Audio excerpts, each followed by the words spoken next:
বিভিন্ন সময় বিভিন্ন কায়দায় এই লাল সবুজের পতাকা নামিয়ে দিয়ে আবার সেই পাকিস্তানি পতাকা উড়াতে চেয়েছিল।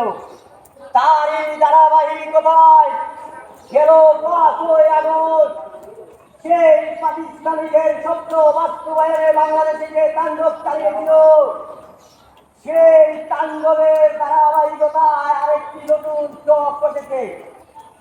তা হলো এই কুরবানিতে বাংলাদেশের সকল শিক্ষা প্রতিষ্ঠানগুলো বন্ধ থাকবে। এই শিক্ষা প্রতিষ্ঠানগুলো ওই বাংলাদেশ সেনা প্রধান বলেছে বাংলাদেশের সময়ের সবচেয়ে বড় একটি জঙ্গি হামলা হবে। ওই জঙ্গিরা ওই শিক্ষা প্রতিষ্ঠানগুলা একটি কর্মসূচির নামে তারা হাতে নিয়ে যাবে।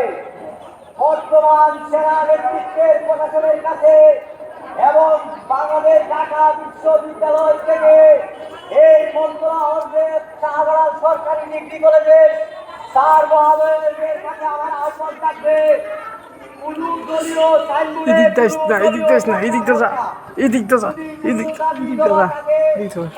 সংবাদ সম্মেলনের মাধ্যমে অডিটোরিয়াম রয়েছে আমাদের নির্ধারিত।